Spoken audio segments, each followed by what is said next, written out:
Madame, Monsieur, bonsoir. Dans notre émission Voix de fait de la chronique politique, et nous accueillons ce soir Madame Catherine Moreau. Madame Catherine Moreau, bonsoir. Bonsoir, Monsieur Amouche. Vous êtes députée bruxelloise, vous êtes aussi députée au Parlement wallonnais Bruxelles. Vous êtes chef du groupe PS à Bruxelles aussi, au Parlement bruxellois, et vous êtes aussi présidente du PS à Molenbeek. Est-ce exact? Oui. Voilà. Juste au Parlement des francophones de Bruxelles, je suis chef de groupe. Ah, ok, on corrige ça. Donc, du francophone de Bruxelles, vous êtes... Ok, on va pas faire de l'institutionnel, c'est un détail. D'accord, ok. Ce que vous avez dit essentiellement. D'accord. Bah, donc, ma première question concerne en fait une mobilisation qui a eu lieu le 13 janvier dernier pour exiger la démission de Theo Franken. Vous étiez plus ou moins 6500, vous avez travaillé vraiment durement sur l'organisation, vous étiez vraiment très présente ce jour-là pour mobiliser des gens. Vous étiez dans le calme, mais la colère était aussi palpable, avec des slogans comme « non à la torture n'est pas acceptable »,« non, par exemple, les mensonges ne sont pas acceptables non plus ». Et oui, il faut que le MR montre la sortie à Franken. Vous demandez tout simplement la démission de Franken. Qu'est-ce qui s'est passé depuis cette manifestation? Permettez-moi tout d'abord de vous dire mon désarroi devant le fait qu'aujourd'hui, plus aucun homme politique n'assume ses responsabilités et ne démissionne. Savez-vous, par exemple, qu'à Cuba, Che Guevara, lors de l'échec d'une de ses réformes agraires, eh bien, est venu expliquer au Parlement puis à la population qu'il s'était trompé. Eh bien, aujourd'hui, tout se passe comme si nos hommes politiques n'étaient plus capables de dire qu'ils se sont trompés et certainement plus capables de passer à l'acte fort de la démission. Et donc, ce qui s'en est suivi principalement, c'est le désaveu total de Charles Michel, puisque ce qui s'en est suivi principalement, c'est la sortie de Bart de Wever, qui a expliqué que non, il n'était pas question que Franken sorte de ce gouvernement, sinon le gouvernement allait tomber. Donc c'était vraiment une manière pour lui de dire, voilà, ce gouvernement c'est le mien, je fais ce que je veux, mes ministres sont prioritaires sur les autres ministres, et Charles Michel, tu n'as qu'à te taire. Et les expulsions qui sont et bien sûr, des gens qui continuent. Sur le plan du fond, maintenant, ce qu'on constate aujourd'hui, c'est qu'il y a une véritable chasse à l'homme qui est en train de s'organiser. Le pire, évidemment, de ceci, c'est la loi sur les visites domiciliaires. Où on peut rentrer chez qui on veut, basiquement, sans avis d'un juge quelconque, etc., au seul motif qu'on hébergerait quelqu'un qui serait en bout de procédure. C'est tout à fait regrettable. Et ceci vient, je dis en bout de course, c'est probablement le pire, mais à l'époque, on a manifesté pour quelque chose qui est quand même d'une nature fondamentalement éthique, c'est-à-dire dire, eh bien, il n'est pas logique, il n'est pas humain, il n'est pas correct que la Belgique, qui se prétend un pays des droits humains, aille renvoyer des Soudanais dans le pays où on sait pertinemment qu'à leur sortie de l'avion, ils vont se faire arrêter et s'en suivront probablement des mauvais traitements, voire des tortures. On est extrêmement loin dans le cynisme sur le sujet des migrants. Oui. Un autre point très intéressant concernant les allocations familiales à Bruxelles, proposition PS et celle du CDH, c'est quoi la différence entre les deux propositions? La divergence entre vous, je pense, c'est que le CDH a avancé vers non. Est-ce que la différence que vous avez eue sur cette question-là a avancé sur un accord ou pas encore depuis quelques mois? Alors, je garde confiance qu'on aboutisse avec un accord. Je l'espère de tout mon cœur et je pense que Rudy Verwoerd est suffisamment habile, suffisamment intelligent comme chef de gouvernement pour pouvoir, malgré de grandes difficultés avec le CDH, aboutir. Pourquoi je regretterais que ce ne soit pas le cas? Tout simplement parce que c'est un dossier, les allocations familiales, qui est prioritaire pour moi à Bruxelles. Pourquoi? Parce que beaucoup de familles c'est plus de la moitié des familles, déclarent que c'est un revenu substantiel dont ils ne pourraient pas se passer. C'est un signal, quand on sait le nombre de familles en pauvreté à Bruxelles, de ce qu'on doit accentuer le caractère redistributif de cette politique. Et donc nous voulons, comme on nous a quelque part obligés dans la dernière réforme de l'État à reprendre cette matière pour Bruxelles, nous voulons au PS un modèle des allocations familiales qui va permettre de répondre aux demandes des familles bruxelloises. Les familles bruxelloises ne sont pas les familles wallonnes, ne sont pas les familles flamandes. Évidemment, il y a des familles qui se ressemblent, mais la pauvreté est telle à Bruxelles que nous prétendons qu'il nous faut un système différent et qui s'attaque dès le premier jour de la réforme à augmenter les revenus cash d'un maximum de familles. L'année 2018 sera importante et intéressante pour vous, Catherine Moreau. Depuis votre emménagement à Molenbeek il y a plus ou moins 2 ans, vous avez comme objectif de ramener le PS dans une majorité et pourquoi pas conquérir le poste de bourgmestre. Quelle est votre méthode de travail pour atteindre cet objectif et pour convaincre les Molenbeekois? Bien, c'est une question très vaste. Il y a énormément de choses qu'on a mis en place depuis que je suis arrivée, puisque je suis arrivée depuis maintenant plus de 2 ans et assez rapidement j'ai pris les rênes du Parti Socialiste Molenbeekois et donc j'ai toute une série de militants qui sont là et qui travaillent avec moi. C'est un très grand travail d'équipe. Et donc la phase dans laquelle nous sommes aujourd'hui, c'est une phase de création du programme. Et dans cette phase de création du programme, nous voulons absolument aller vers les citoyens et pouvoir les entendre sur leur réalité de quartier et aussi évidemment sur des thématiques plus globales. Je pense en particulier à l'enseignement. On a énormément de gens dans ma section qui travaillent sur la question de l'enseignement parce qu'on sait que c'est une priorité pour les familles, avoir un enseignement de qualité à Molenbeek pour les enfants. On a énormément de questions aujourd'hui sur le système qui est mis en place et on veut proposer des choses qui soient à la fois sérieuses, réalistes et porteuses d'une grande plus-value en matière de qualité sur l'enseignement. Donc on est en train d'écrire le programme autant avec les citoyens qu'avec les militants. Vous avez parlé à un moment donné d'un système de co-création et vous avez mis ça en place, je pense qu'il y a 2 ans, depuis votre emménagement à Molenbeek. Je vous remercie beaucoup parce que je vois que vous avez vraiment... c'est très important pour moi. C'est très important pour moi parce que, si vous voulez, aujourd'hui, on voit que la population ne croit plus en le politique. Elle voit ça comme quelque chose de très éloigné, de très abstrait, de très difficile, souvent de malhonnête, mais c'est très loin. En fait, le début du fait de ne plus être intéressé par la politique et du fait de penser, d'attribuer à la politique uniquement des choses de nature mauvaise, vient d'abord, selon moi, de l'éloignement. Et donc, je promeus depuis que je suis arrivée le rapprochement. Il faut qu'on soit tous les jours présents. Il faut qu'on soit aux côtés des citoyens, qu'on les écoute. C'est pas juste s'asseoir, écouter et ne rien faire de ce qui est dit.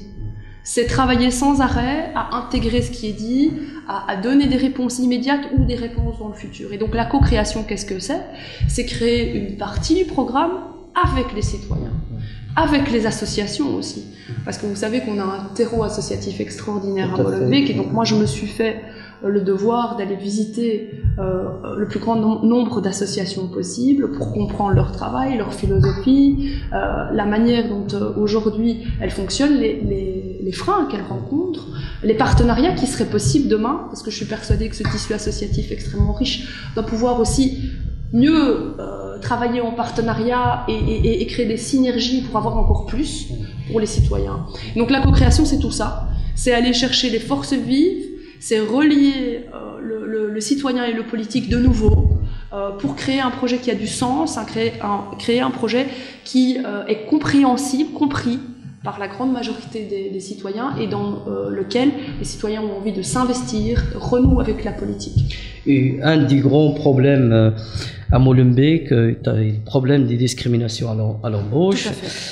Plus de 50%, 52% de jeunes de moins de 26 ans sont au chômage.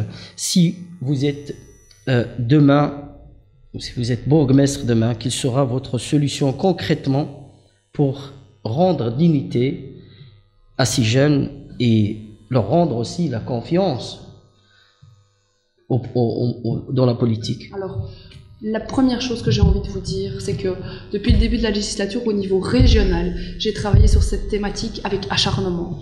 C'est une thématique particulièrement importante pour Bruxelles et où il y a un vrai clivage entre les partis qui croient qu'on va tout laisser faire, que tout va bien se passer, et les partis comme le mien qui pensent qu'il faut encadrer, qu'il faut réguler, qu'il faut mettre des normes, parce que sinon, les plus faibles, et à Molenbeek, il y a énormément de gens qui vont être disqualifiés pour une raison ou pour une autre. Et aujourd'hui, laissez-moi vous parler une minute du stigmate d'avoir sur son CV le code postal 1080. Tout à fait. Alors, savez-vous que déjà auparavant, au guichet des plaintes d'activistes pour discrimination, la discrimination sur base géographique, autrement dit sur base du code postal, avait lieu. Laissez-moi vous dire qu'aujourd'hui, elle explose. C'est évident. Au point que certains de nos jeunes vont soit falsifier leur CV, soit déménager. Ce sont des choses qui n'ont pas lieu d'être. C'est intolérable. Alors, je vous l'ai dit, au niveau régional, de manière acharnée, je me suis battue, au point de déposer moi-même un texte. Je veux bien parler quelques minutes de ce texte. Que je peux vous dire, je vais d'abord vous dire ce que ce texte a produit. Ce texte, qui était un texte extrêmement ambitieux, a permis que le ministre de l'Emploi, enfin, se saisisse sérieusement de cette question. Que proposait mon texte? Basiquement, la responsabilité sociale des entreprises. Qu'est-ce que ça veut dire? Ça veut dire chaque entreprise qui va travailler et faire des bénéfices à Bruxelles doit avoir engagé un certain nombre de personnes qui viennent des quartiers les moins favorisés. Aujourd'hui, c'est Molenbeek, demain, ce sera peut-être d'autres quartiers. Mais clairement, c'est un levier qui, outre le fait d'aller travailler sur la question de la discrimination, va aussi pouvoir travailler sur la question des poches de pauvreté dans Bruxelles. On sait que l'écart entre les quartiers riches et les quartiers pauvres ne cesse de grandir d'année en année. Je viens de voir le nouveau recensement. Les quartiers les plus riches s'écartent des quartiers les plus pauvres. Donc ce texte avait pour vocation d'obliger les entreprises à engager dans les quartiers plus pauvres et où s'exerce la discrimination. Sinon, des millions d'euros de subsides à ces entreprises n'étaient plus versés. Donc c'était ça le levier. Alors ça, c'est quelque chose que la droite, si vous me permettez l'expression, ne supporte pas. Ne supporte pas. Ça a fait très très peur. Évidemment, les patrons sont tout de suite sortis en disant que c'était scandaleux. Le ministre lui-même ne voulait pas. Et s'en est suivi, donc mon texte est mis au frigo, on va dire pour l'instant, par la majorité actuelle, mais s'en est suivi néanmoins le plan de lutte contre la discrimination. Et si vous m'accordez encore une minute, je vais dire une chose extrêmement importante. C'est que, à partir du 1er janvier de cette année, des choses ont changé en matière de discrimination à l'embauche à Bruxelles. C'est-à-dire, auparavant, porter plainte n'apportait pas de bénéfice.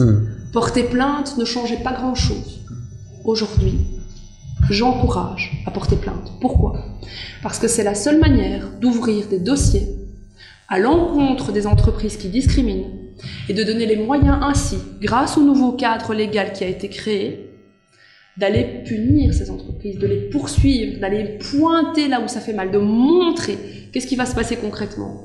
Vous allez faire une plainte contre une discrimination à l'embauche, je vais en faire une.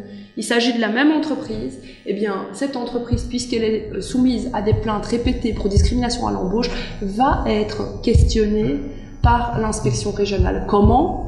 Par des processus qui sont des processus qu'on appelle mystery shopping, mystery calls, c'est-à-dire qu'en fait les inspecteurs régionaux ne vont pas débarquer en disant « on traque la lutte contre la discrimination à l'embauche, montrez-nous vos dossiers ». Non, ils vont téléphoner et ils vont se faire passer pour des gens qui pourraient être discriminés. Et puis ils vont téléphoner en se faisant passer pour des gens dont on pense qu'ils ne seront pas discriminés. Et ils vont comme ça faire un constat, une enquête. Auparavant, ceci n'était pas possible. Ces enquêtes, si elles portent leurs fruits, et je suis persuadée que si les gens portent plainte, on va identifier les entreprises. Dès lors qu'une, deux, trois entreprises seraient pénalisées pour cette raison, croyez-moi, là, tout d'un coup, on va avoir un changement. Mais qui va mettre en place en fait ce processus d'accompagnement. Donc, c'est le cas aujourd'hui. Le cadre légal est là. J'ai une question sur la table au ministre parce que qui ressemble pratiquement en tout point à la question que vous posez, savoir où est-ce que vous en êtes de la mise en œuvre concrète de ce dispositif. Mais ce qu'il faut savoir, c'est que depuis le 1er janvier, il faut porter plainte dès qu'on a ne fût-ce que le sentiment d'avoir été discriminé. Parce que c'est le cumul des plaintes à l'encontre de la même entreprise qui va inciter les services régionaux à enquêter sur cette entreprise et qui va nous permettre d'aller sanctionner cette entreprise si elle discrimine. Là, on va avoir une arme redoutable. Oui. Le 3 octobre dernier, vous avez demandé à la bourgmestre de Molenbeek, Françoise Skipmans, à prendre des mesures nécessaires et concrètes contre la visite de la commune de M. Wilders et M. De Winter. Dans quel but vous avez demandé de refuser l'accès à ces deux leaders d'extrême droite? C'est tout simple. Hein. Quiconque vit à Molenbeek aujourd'hui sait qu'on a dit tout et n'importe quoi sur notre commune.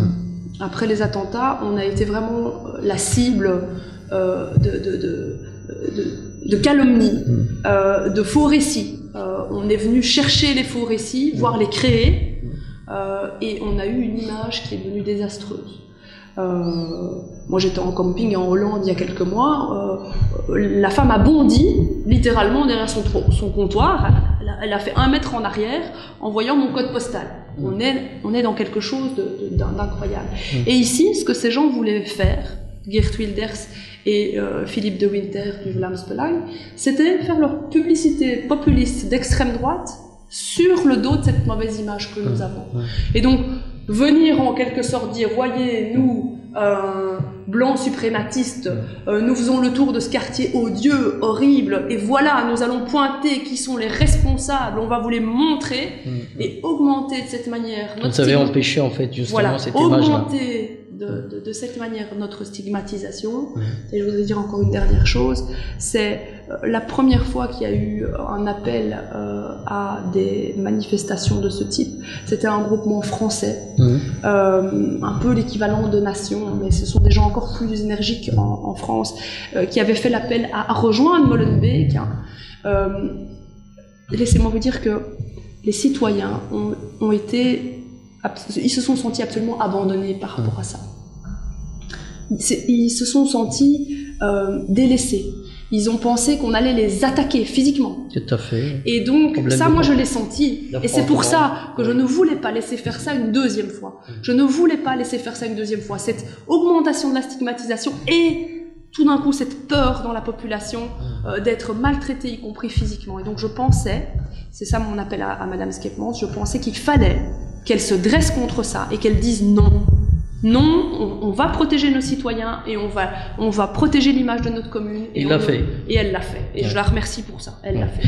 Dans le contexte actuel d'insuffisance de l'offre par rapport à la demande dans les crèches, vous avez déclaré qu'il est crucial de permettre aux parents de connaître leur ordre dans les différentes listes d'attente, mais aussi de mieux s'informer sur les différentes procédures d'inscription, de classement et d'évolution. Tel est le sens global de la proposition de résolution que vous avez déposée au Parlement de la Fédération Wallonie-Bruxelles.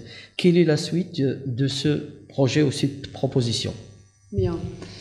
Alors, cette proposition, elle est venue du constat fait sur le terrain par de nombreux parents, qu'au fond, on ne sait pas, quand on s'engage dans la recherche d'une crèche, on ne sait pas être fixé sur ce qui va nous arriver dans la plupart des cas. Et donc, on va s'inscrire souvent à différents endroits, et jusqu'à la dernière minute, et parfois même quelques semaines ou quelques mois après le retour au travail de la maman, on ne sait pas si on va avoir une place en crèche. Ceci est insupportable, et ceci est un échec de nos politiques publiques pour l'accueil. Ceci est un drame pour beaucoup de femmes, qui du coup vont aller décider à se retirer du marché de l'emploi, donc ou à ne pas prendre des formations. Ça ne va pas. On ne peut pas rester là-dedans. Et donc, ce que j'ai proposé, c'est simplement d'imposer à chaque milieu d'accueil, à chaque crèche, de tenir à jour une liste rendue publique, non pas des noms, mais en tout cas au moins des numéros d'ordre des gens, pour qu'à tout moment, chaque parent qui est en attente d'une crèche et d'une place en crèche et qui demande à savoir où il est dans la liste, puisse le savoir et puisse avoir une vue sur ce qui va lui arriver, est-ce qu'il va obtenir une place ou pas. Alors, en tant que décideur politique, l'idée qu'il y a là derrière aussi, c'est de pouvoir vraiment avoir un outil de diagnostic sur combien il manque de place. Parce qu'aujourd'hui, ce qui se passe est assez vicieux. Finalement, on a, par pénurie et parce que les places sont chères, il y a toute une série de familles qui abandonnent l'idée de mettre leur enfant en crèche. Et moi, je veux qu'on puisse revoir ça, qu'on puisse voir les gens qui ont envie de mettre leur enfant en crèche et leur donner cette possibilité. On ne pourra les voir que si nos listes sont à jour et qu'on sait exactement ce qui arrive aux enfants. Une question aussi très importante au niveau de Molenbeek et surtout au niveau de la sécurité des citoyens molenbeekois. La drogue de toutes sortes dans les rues de Molenbeek, les toxicomanes, les agressions qui se multiplient et les citoyens qui se sentent en insécurité. Qu'est-ce que vous pouvez faire concrètement, toujours, si vous êtes dans la majorité demain? Alors, demain, la question de la drogue est une question qui poursuit Molenbeek depuis des années. Alors, on a 2 stations de métro aujourd'hui où c'est principalement un problème majeur, Ribeaucourt, et on a eu Bécane, ça va un peu mieux à Bécane pour l'instant. Alors, on a un grand problème, tout d'abord, dans la disponibilité de nos forces de police. La disponibilité de nos forces de police, elle est très faible. Nos forces de police, on leur a demandé, suite aux attentats, de faire plus de missions, mais on n'a pas augmenté le nombre de policiers suffisamment. Le plan Canal, ça a été une vaste fumisterie, un écran de fumée. En réalité, on n'a jamais eu les nombres de policiers que Yambon a déclaré. En réalité, le nombre de policiers qu'on a eu en plus va correspondre plus ou moins à 1/10 de ce qui nous manque. Et de ce qui nous manque avant qu'on élargisse leur mission. Je m'explique. Avant qu'on élargisse leur mission, le chef de corps déclare qu'il nous manque à peu près 125 policiers au cadre. Et puis, on élargit leur mission. Et là, M. Yambon vient nous donner quelque chose comme entre 19 et 37 policiers par mois qui sont là en plus. Et ces policiers ne restent pas, ces policiers tournent. Ce sont des policiers qui ne sont pas de Bruxelles, qui viennent de l'extérieur et qui, dès qu'ils peuvent, repartent. Alors, vous comprenez que dans ces conditions, on a élargi le cadre, on a élargi le nombre de choses qu'on a demandé aux policiers, mais on n'a pas donné assez de policiers. Et donc nos policiers sont occupés à faire toutes sortes de choses, dont certaines particulièrement inutiles, mais ne sont pas suffisamment disponibles pour la drogue et, je veux le dire, ne sont pas suffisamment disponibles pour tout ce qui sont les infractions liées aux véhicules automobiles. La vitesse trop grande, les incivilités, vélos, piétons, poussettes sont en danger sur nos voiries à Molenbeek et c'est insupportable. Donc vous allez frapper sur la table demain pour Alors, demander... frapper sur la table par rapport à la police, c'est important. Et ça, c'est un vrai reproche par rapport à la bourgmestre actuelle. La bourgmestre actuelle est une proche de Charles Michel. C'est quelqu'un qui, théoriquement, a beaucoup plus de leviers que moi pour obtenir ces 125 policiers. Elle ne l'a pas fait. Ça, pour moi, c'est un vrai souci. Je ne suis pas sûre d'y arriver demain. En tous les cas, ce qui est certain, c'est que je pense qu'une série de missions inutiles aujourd'hui de la police doivent être réaffectées vers la drogue et la sécurité routière. Okay. La salle de sport Namesh à côté de la piscine de Molenbeek tombe en morceaux. Vous avez fait une vidéo que vous avez publiée, partagée sur les réseaux sociaux. Vous dites que c'est très dangereux pour la santé de nos enfants. Qui est le responsable de cette affaire, tout simplement? Je pense qu'on a un échevin des sports aujourd'hui qui ne se montre pas à la hauteur sur cette affaire. J'ai pu constater, après enquête très, très sérieuse, qu'il avait déclaré à la région qu'il fallait 207 000 € pour faire les travaux nécessaires à Namesh. Le problème, c'est qu'il a déclaré ça il y a 3 ans, puis il a redéclaré ça il y a 2 ans, puis il a redéclaré ça l'année passée, sans finaliser sa demande. C'est-à-dire, il n'a jamais finalisé sa demande de subside. C'est comme, si vous voulez, il a déclaré la somme, mais il n'a pas rempli son dossier. Et comme il n'a pas rempli son dossier, ben forcément, les subsides ne viennent pas. Vous savez, la région finance ce type de travaux à hauteur de 80% du montant. Autrement dit, sur les 207 000 €, 167 000 viendraient de la région. Il aurait à débourser au niveau communal 40 000. Et la situation serait résolue à Namesh. Ça fait 3 ans que s'il avait complété sa fiche de travaux, nous pensons que la région allait débloquer cet argent. Mais il n'a jamais complété la fiche travaux. Et donc nous sommes toujours avec une situation qui est proche de l'insalubrité, c'est-à-dire vous avez des murs, ils ont quasiment 15 mètres de haut, qui sont de bas en haut couverts de moisissures vertes, sointantes, l'eau sointe de ces murs dans la salle de sport.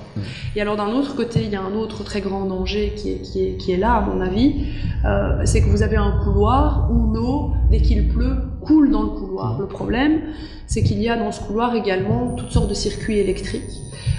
Et donc, il y a là, à mon avis, des risques d'électrocution et de toute façon un inconfort majeur.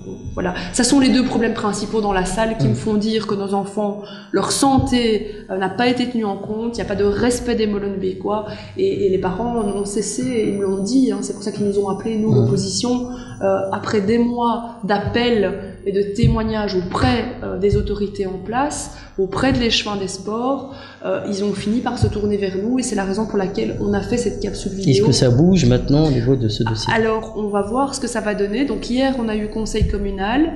Notre conseiller communal, Jamel Azaoum, a interpellé vraiment au nom des parents. Il n'a vraiment pas essayé d'aller dans quelque chose de politicien ou quoi. Il a vraiment essayé de savoir quand est-ce que les travaux vont être faits.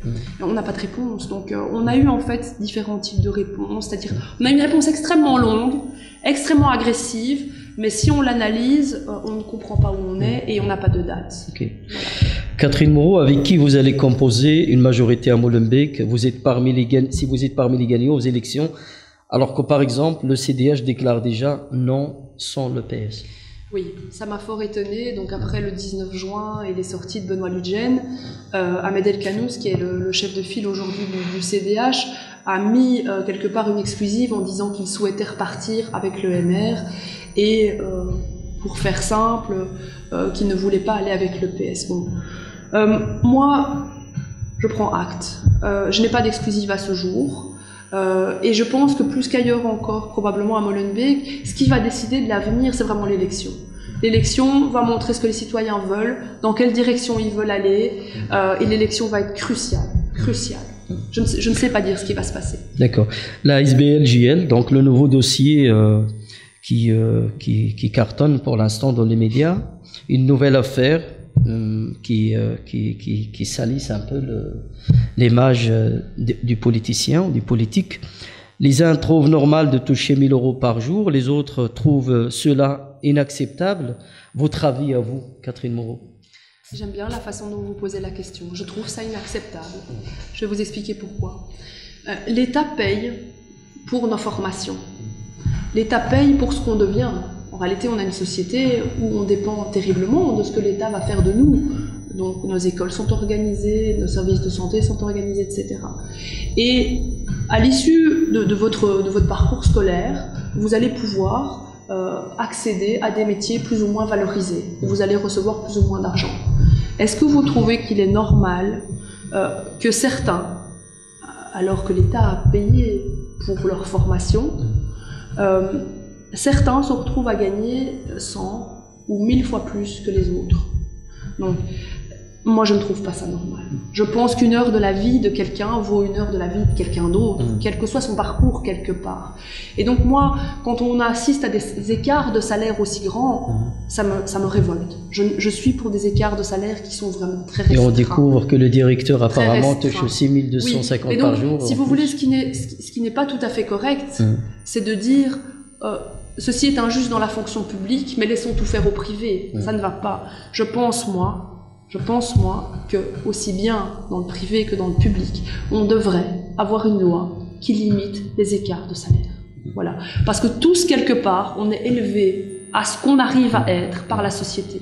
Ça veut dire, il y en a qui vont arriver mieux, il y en a qui vont arriver moins bien, mais on le doit essentiellement aux chances qu'on nous a données et à la manière dont on nous a pu nous payer notre éducation. Et rien ne justifie, certainement pas, les différences de mérite ne sont pas entre les hommes de 1 à 1000. C'est faux. Alors pour conclure notre agréable entretien, je vous propose de compléter quelques questions, quelques phrases. Aujourd'hui, l'homme avec un grand H devrait se préoccuper de la nature. Pour vous, Dieu est une très belle idée. Une femme politique aujourd'hui, c'est difficile. La Belgique de demain sera unie ou morte. Catherine Moreau, merci d'avoir accepté notre invitation et de participer à cette émission. Merci beaucoup. Madame, Monsieur, c'est ici que se termine notre émission. Je vous laisse et à la prochaine fois. Merci beaucoup.